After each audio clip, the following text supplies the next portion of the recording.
পরকাল হলো কর্মের ফল, যেমন কর্ম তেমন ফল, আর দুনিয়ায় হলো তকদিরের ফল। কারণ আপনি একটা উদাহরণ দিলে বুঝবেন। একটা শ্রমিক মনে করেন যে মাটি কাটে, ওই সারাদিন মাটি কাটে যে পরিশ্রম করে সারাদিন শেষে ওই 500 টাকা 600 টাকা 400 টাকা পায় না, কি বলেন? জি, এই শ্রমিক। আরেকজন ইঞ্জিনিয়ার, ওও কিন্তু মানে সকালে 8টা থেকে 4টা পর্যন্ত বা 5টা পর্যন্ত পরিশ্রম করে। তো ইঞ্জিনিয়ারের পরিশ্রমটা বেশি নাই, মাটি কাটার পরিশ্রমটা বেশি। তো ইঞ্জিনিয়ার কয় টাকা পায়? 400 না আরো বেশি পায়? জি, একটা মসজিদের একটা ডিজাইন, একটা বিল্ডিং, একটা প্ল্যান, একটা ডিজাইন করলে 1 লাখ টাকা হয়ে গেল।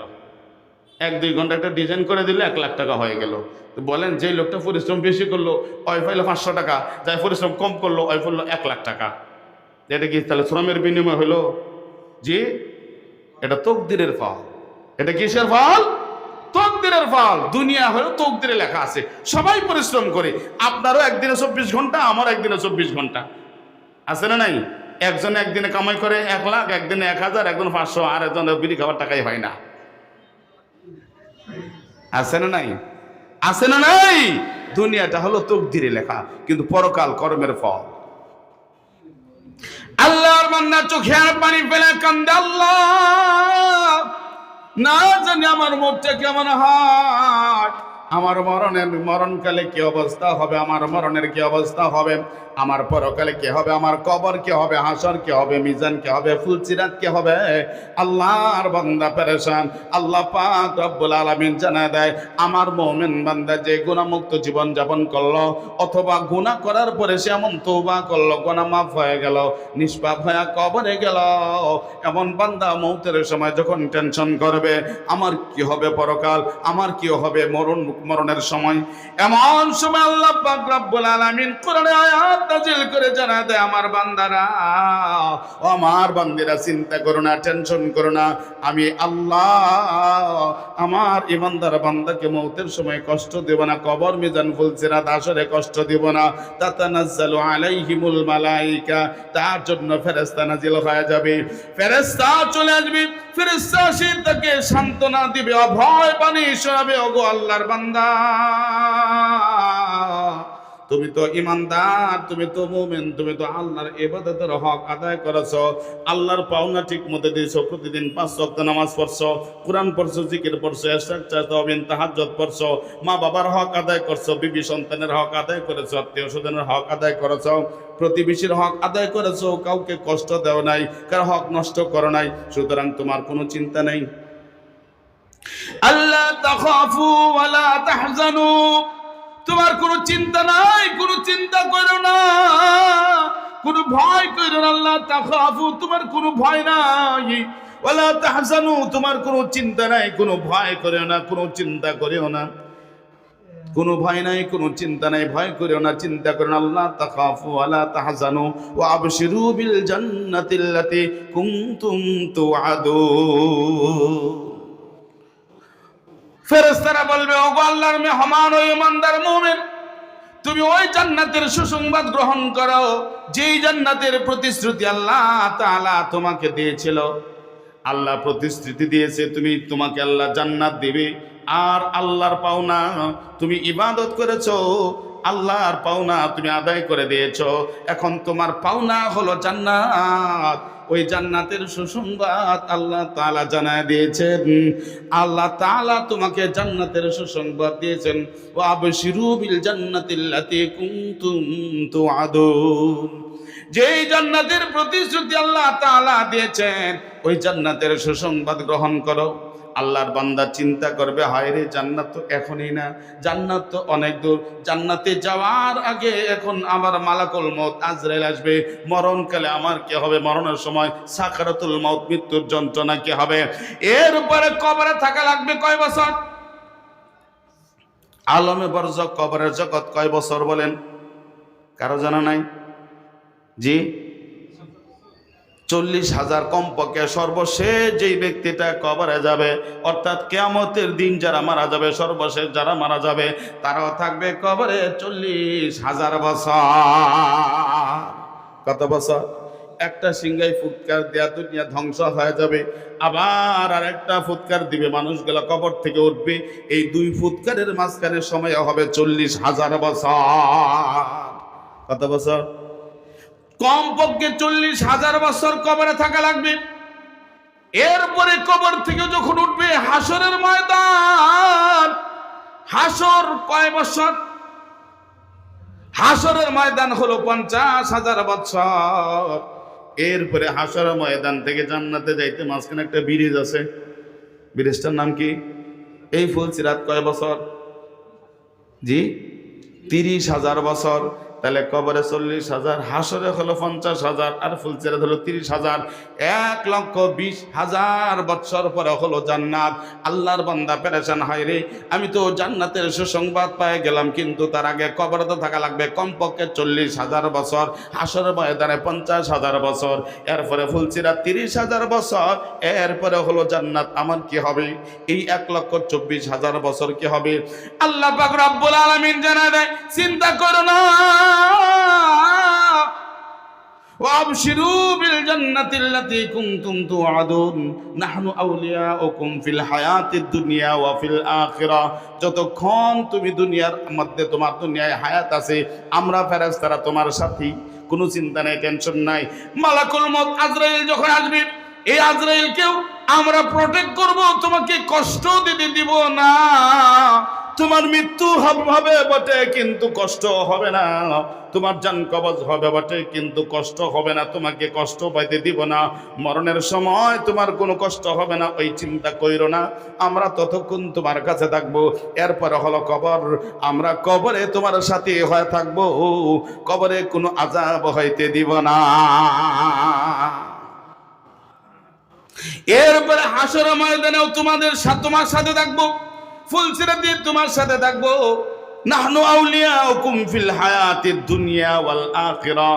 দুনিয়া আমরা তোমার সাথে থাকবো, পরকালেও। আখিরাত বলতে কবর, হাসর, মিজান, ফুলসিরাত সবগুলাই হলো আখিরাত, অর্থাৎ পরকাল। পরকালেও আমরা তোমার সাথে থাকবো, কোনো চিন্তা করো না, কোনো টেনশন করো না, কোনো ভয় করো না, কোনো চিন্তা করো না, টেনশন করো না। দুনিয়ায় তুমি যতদিন থাকবে আমরা তোমার সাথে আছি, মৃত্যুর পরে যত কবরে তোমার সাথে, হাসরে, মিজানে, ফুলসিরাতে সব সময় তোমার সাথে থাকবো, চিন্তা করো না। নাহনু আউলিয়াউকুম ফিল হায়াতিদ দুনিয়া ওয়া ফিল আখিরাহ ওয়া লাকুম ফিহা মা তাশতাহি আনফুসুকুম ওয়া লাকুম ফিহা মা তাদউন। এরপরে ফুলসিরাত পার হয়ে যখন জান্নাত চলে যায়, জান্নাতে যাইবা, জান্নাত পাওয়া যাইবা, ওই জায়গায় তুমি যা চাইবা তা পাইবা, যা মনে মনে কল্পনা করবা সেটাও তুমি পাওয়া যাইবা। দুনিয়ার মধ্যে মনে মনে অনেকেই কল্পনা করে, কিন্তু কল্পনা করলে কি পাওয়া যায়? যায়। অনেকেই মনে মনে কল্পনা করে আমি এমপি হব, কিন্তু হয়ে যায়? জি। মনে মনে কল্পনা করে আমি চেয়ারম্যান হয়ে যাব, হয়ে যায় নাকি? মনে মনে কল্পনা করে আমি প্রধানমন্ত্রী হয়ে যাব, হয় কি? কিন্তু ওই জায়গায় মনে মনে যা বলবে তাই হয়ে যাবে। একটা পাখি, এত সুন্দর একটা পাখি উইরা উইরা যাবে, ওই পাখিটা দেখে তার মনের মধ্যে খাওয়ার লোভ জাগ্রত হবে, কাউকে বলবে না, শুধু মনের মধ্যে আকাঙ্ক্ষা জাগ্রত হবে। পাখিটা খাওয়ার কল্পনা মনের মধ্যে, খালি মনের মধ্যে কল্পনা করবে, মুখ দিয়া বলবে না। সঙ্গে সঙ্গে পাখিটা জব হয়া, ভুনা রান্না হয়া তার মুখের মধ্যে চলে আসবে। এটা একটা উদাহরণ দিলাম, হাজার হাজার উদাহরণ এখান থেকে বুঝে নেন। আল্লাহ বলেন ওইখানে তুমি যা চাইবে এটা তো পাইবাই, তোমার চাওয়ার দরকার নেই, খালি মনে মনে কল্পনা করা। খুব সুন্দরী রূপসী একটা যাইতেছে, মনে মনে কল্পনা করবা এটা যদি আমার বিবি হইতো, বা সঙ্গীত চলে আসবে একদম গলা নিচে, আপনি আমার স্বামী, আমি আপনার ওয়াইফ, ব্যাস পাওয়া যাবে। চিন্তা করছেন? মনে কল্পনা করতে দেরি, আল্লাহ দিতে দেরি করবো না, এর নাম হলো জান্নাত। ও ভাইরা আমার, বন্ধুরা আমার, তবে আমাদের মরণটা এমন হওয়া লাগবে। কবি বলেন, যখন তুমি এসেছিলে এভাবে, কেঁদেছিলে তুমি একা, হেসেছিল সবে, এমন জীবন তুমি করো হে গঠন, মরণে হাসিবে তুমি, কাঁদিবে ভুবন। এমন জীবন তুমি করোনা গঠন, মরণে কাঁদিবে তুমি, হাসিবে ভুবন। তুমি দুনিয়ায় আসছিলা, চিৎকার করে কাঁদছিলা, তোমার বাপ খুশিতে হাসছে, তোমার ফুফুরা খুশিতে হাসছে, তোমার চাচিরা ফুফু খুশিতে হাসছে, তোমার খালা খালুরা খুশিতে হাসছে, তুমি কাঁদছিলা। তুমি দুনিয়ায় থেকে জীবনটা এমন গঠন করো।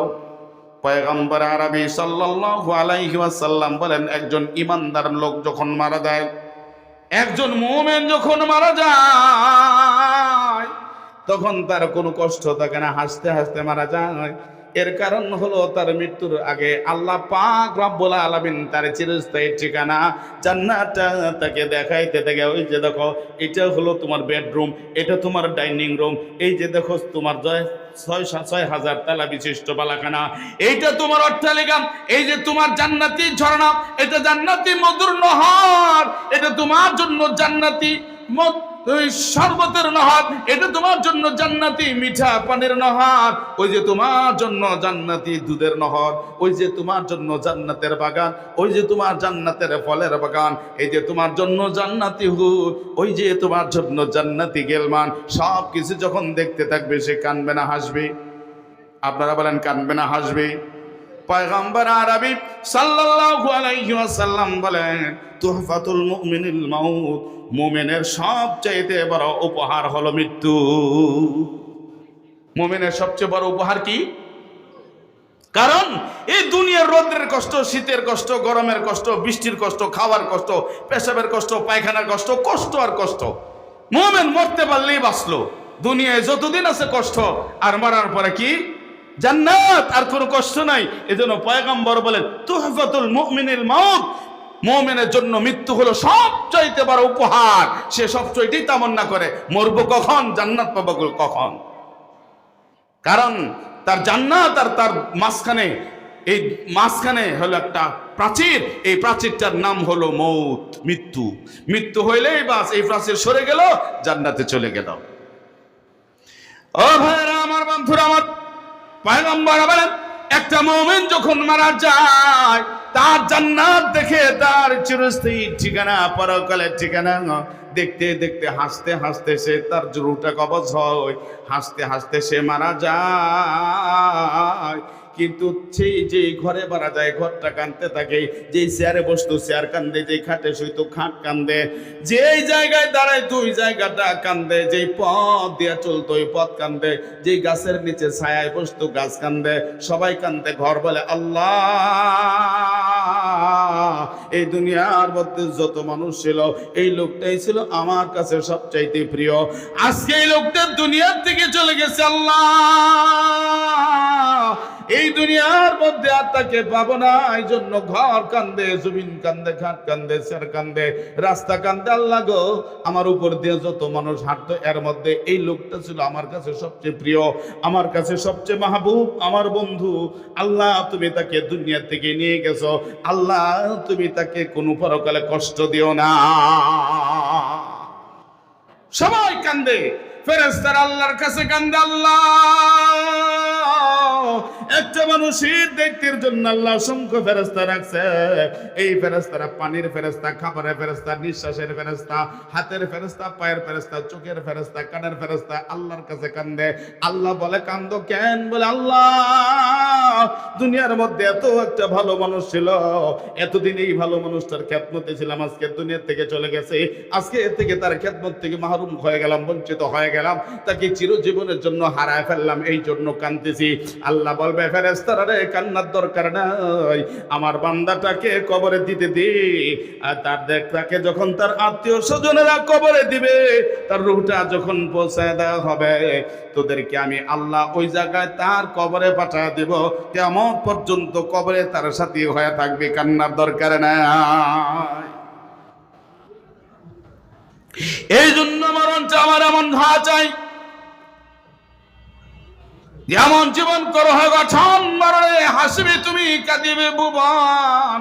এমন জীবন করো না গঠন তোমার মরণের পরে মানুষ মিষ্টি বিতরণ করে। আছে না নাই? এমন ঘটনা কি পৃথিবীতে কোথাও হয় নাই যে একজন কুলাঙ্গার মারা গেছে, জালেম মারা গেছে, আর খুশিতে মিষ্টি বিতরণ হয়েছে, মানুষ খুশি, মরছে, খুব ভালো হয়েছে। ও ভাইরা আমার, বন্ধুরা আমার, মরণটা যদি আমার সুন্দর হয়, ইমান আমল নিয়ে যদি কবরে যায়, আল্লাহ পাক রব্বুল আলামিন আমাদেরকে পুরস্কার দেবেন। কিন্তু আমরা এখানে যারা আছি, এমন কি আছেন একটু দ্বারা একটু বলেন যে হুজুর আমার জীবনে কোনো পাপ নাই, কোনো গুনাহ নাই, কোনো অন্যায় নাই, কোনো অপরাধ নাই, একদম ফ্রেশ নিট এন্ড ক্লিন? আছেন কেউ? যে আছেন। আমাদের পার্বতীপুরের সবচেয়ে বড় মুরব্বী হুজুর আছেন, হুজুরকে জিজ্ঞাসা করেন, উনিও বলতে পারবে না যে আমার কোনো গুনাহ নাই। বলতে পারবে? আমি তো বলতেই পারবো না। আমরা সকলে গুনাহগার, এমন কেউ নাই গুনাহ করি নাই। আমাদের এখন কি উপায়?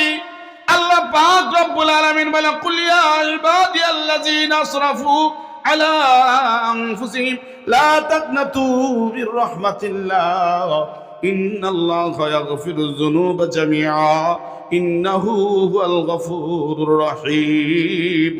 ওরে বান্দা, গুনাহ করে ফেলেছিস, পাপ করে ফেলেছিস, কুল ইয়া ইবাদিয়াল্লাযিনা আসরাফু আলা আনফুসিহিম, গুনাহ করতে করতে করতে করতে করতে করতে নিজের উপরে জুলুম করে জাহান্নামী বানায় নিছিস রে বান্দা। ওরে বান্দা, টেনশন করিস না। কুল ইয়া ইবাদিয়াল্লাযিনা আসরাফু আলা আনফুসিহিম লা তাকনাতু মির রাহমাতিল্লাহ, আমার রহমত থেকে তুই নৈরাশ হইস না। ইন্নাল্লাহা ইয়াগফিরুয যুনুবা জামিআ, বান্দারে আমার কাছে সারেন্ডার কর, আমার কাছে ফিরে আয়, আমার কাছে আত্মসমর্পণ কর, আমি আল্লাহ তোর জীবনের সব গুনাহগুলি মাফ করে দেব। ইন্নাল্লাহা ইয়াগফিরুয যুনুবা জামিআ ইন্নাহু হুয়াল গফুরুর রহিম। আমার থেকে বড় ক্ষমাশীল আর কেউ নাই। আমি সবচাইতে বড় ক্ষমাশীল। বান্দা আমার কাছে মাপ চাইতে দেরি হবে, আমি আল্লাহ ক্ষমা করতে দেরি করব না। সাহাবীদের মধ্যে সবচাইতে কঠিন সাহাবী কে ছিল? একটু নাম বলেন তো। সাহাবীদের মধ্যে কোন সাহাবী সবচাইতে কঠিন, শক্ত? জি, ওমর রাদিয়াল্লাহু তাআলা আনহু। আল্লাহ রাসূল সাল্লাল্লাহু আলাইহি সাল্লাম বসা মসজিদে নববীতে ওমর রাদিয়াল্লাহু তাআলা আনহু কাঁদতে কাঁদতে পয়গম্বরের সামনে হাজির। ওমর রাদিয়াল্লাহু তাআলা আনহু কান্দে। পয়গম্বর বলেন, ওমর, তোমার মতো শক্ত মানুষ তো কাঁদার কথা না, কারণ তুমি এমন শক্তিশালী, এমন শক্ত, তোমার ভয়ে, তোমাকে ভয় করে তুমি যে পথ দিয়ে যাও, শয়তান ওই পথ দিয়ে যাওয়ার সাহস পায় না। ওমর রাদিয়াল্লাহু তাআলা আনহু যে পথ দিয়ে যায়, শয়তান তিনার ভয়ে আরেক রাস্তা দিয়ে যায়, কাছে যাওয়ার সাহস পায় না। আর আমাদের ঘরে তো 24 ঘন্টা থাকে, ঘাট থেকে নামে না। এত গরম, রাগী মানুষ কাঁদতেছে। পয়গম্বর বলেন, ওমর, এই কান্নাটা আবু বকরের সাথে যায়, আবু হুরায়রার সাথে যায়, উসমানের সাথে যায়, তোমার সাথে তো এই কান্নাটা মানায় না, কেন কাঁদতেছো? ওমর রাদিয়াল্লাহু তাআলা আনহু বলেন, ইয়া রাসূলুল্লাহ, ইয়া হাবিবাল্লাহ, ওগো পয়গম্বর, আমি কাঁদতেছি, একটা যুবকের কান্না আমাকে আজকে কাঁদতে বাধ্য করেছি। ওগো পয়গম্বর, একটা যুবক এমন করুণ কান্না কাঁদতেছে, এই যুবকের কান্না দেখে আমি নিজেকে সহ্য করতে পারি নাই, আমার চোখে পানি, আমি কাঁদতেছি। ও পয়গম্বর, জীবনে কাউকে আমি এমন করুণ কান্না কাঁদতে দেখি নাই, এই যুবকটা যেইভাবে কাঁদতেছে। আল্লাহ রাসূল জিজ্ঞেস করেন, ওমর, যুবকটা কান্দে কেন? বলে, ইয়া রাসূলুল্লাহ, আমি জানার চেষ্টা করেছি, জানতে পারি না। যখন এই জিজ্ঞেস করেছি তুমি কেন কান্দো, তখনই কান্নার পাওয়ার আরো বেড়ে যায়। অনেক সময় দেখবেন ছোট বাচ্চারা কান্দতেছে, আস্তে আস্তে করে কান্দে, যখন কাছে যায় মাথায় একটু হাত বোলায়, আদর করেন, বাবা তুমি কেন কান্দতেছ? কান্নাটা কি থামে না আর বাড়ে? জি, থামে না, বাড়ে। ওমর রাদিয়াল্লাহু তাআলা আনহু বলে, আমি যখনই তাকে জানার জিজ্ঞেস করি, চেষ্টা করি, তখনই তার কান্না আরো বাড়ে যায়, কান্না কমে না, বরং কান্না বেড়ে যায়,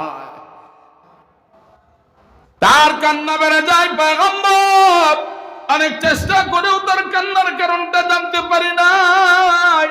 পয়গম্বর বলবাদ যাও তাকে আমার কাছে নিয়ে আসো। আমার রাদিয়াল্লাহু তাআলা আনহু যুবকের হাতে ধইরা তাকে অনুরোধ বিনোরোধ করে বললেন, চল আল্লাহর রাসূলের দরবারে, তোমার কি কষ্ট হচ্ছে রাসূলকে বলো। কারণ রাসূলের থেকে বড় দয়ার মানুষ দুনিয়ার মধ্যে আরেকটাও নাই। আল্লাহ তাআলা নিজে ঘোষণা করে দিয়েছেন, ওয়া মা আরসালনাকা ইল্লা রাহমাতাল লিল আলামিন। বলেন আল্লাহু আকবার। আল্লাহ তাআলা যেনাকে সমস্ত জাহানের জন্য রহমত স্বরূপ প্রেরণ করেছেন, তিনার থেকে বড় দয়াবান দুনিয়ার মধ্যে আর কেউ আসে নাই, কিয়ামত পর্যন্ত আর কেউ আসবেও না।